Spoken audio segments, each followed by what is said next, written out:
বয়স ৮৮ বছর। আজান দিয়েছেন জীবনের অর্ধেকেরও বেশি সময় ধরে।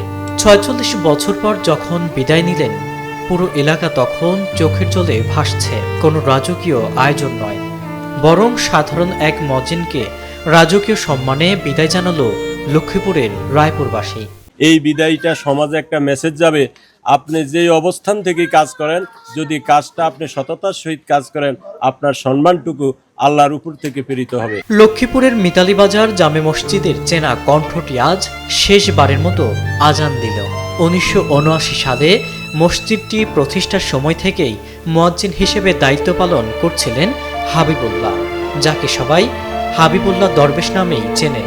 দীর্ঘ ৪৬ বছরের এই পথ চলায় তিনি ছিলেন মসজিদের অবিচ্ছেদ্য অংশ। জুমার নামাজের পর এক অনন্য দৃশ্যের সাক্ষী হলো শত শত মানুষ।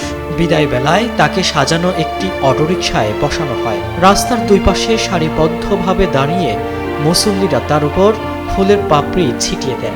শুধু তাই নয়, উপহার আর ভালোবাসায় তাকে সিক্ত করেন স্থানীয়রা। আসলে আমাদের এই মসজিদে দীর্ঘ ৪৭ বছর যাবৎ এখানে মুয়াজ্জিনের দায়িত্ব পালন করছেন। আসলে উনি মানুষ হিসাবে যথেষ্ট পরিমাণ ভালো ছিলেন। ওনার দায়িত্ব নিয়ে সবাই সন্তুষ্ট শেষ পর্যন্ত। এই কারণে আজকে ওনার জন্য এত আয়োজন আপনারা দেখেছেন।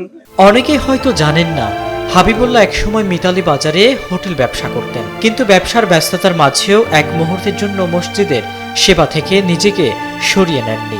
সবচেয়ে অবাক করা বিষয় হলো, দীর্ঘ এই সময় তিনি কোনো পারিশ্রমিক ছাড়াই মসজিদের খেদমত করেছেন। আজ বার্ধক্য আর অসুস্থতার কারণে তাকে এই প্রিয় আঙিনা ছেড়ে যেতে হচ্ছে। আমার যখন ২০ বছর বয়স, তখন আমি এই মসজিদের সেক্রেটারি হই।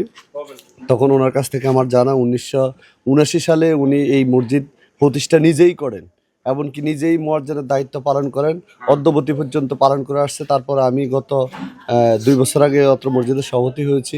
কিন্তু ওনার বয়স বৃদ্ধতার কারণে আমরা ওনার অসুস্থতার কারণে ওনাকে বিদায় জানানোর জন্য আমরা প্রোগ্রাম করেছি। পরে এই বিদায়ে উনি প্রায় ৪৭ বছর ওনার এই মসজিদের খেদমত, উনি আলহামদুলিল্লাহ অনেক সফলতার সহিত, মানে দক্ষতার সহিত মসজিদে কাজ করেছে। আমরা ওনাকে চেষ্টা করেছি একটা রাজকীয় বিদায় দেওয়ার জন্য, সম্মানজনক একটা বিদায় দেওয়ার জন্য আমরা চেষ্টা করেছি।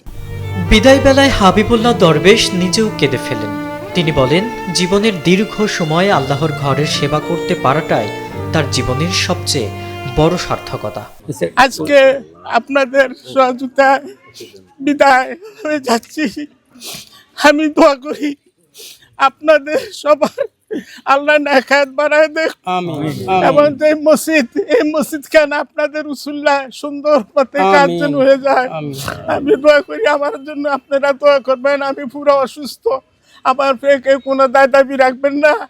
আজ বার্ধক্য আর অসুস্থতা তাকে প্রিয় আঙিনা থেকে দূরে নিয়ে যাচ্ছে ঠিকই, কিন্তু লক্ষ্মীপুরবাসীর হৃদয়ে তিনি বেঁচে থাকবেন চিরকাল, এমনটি প্রত্যাশা সবার।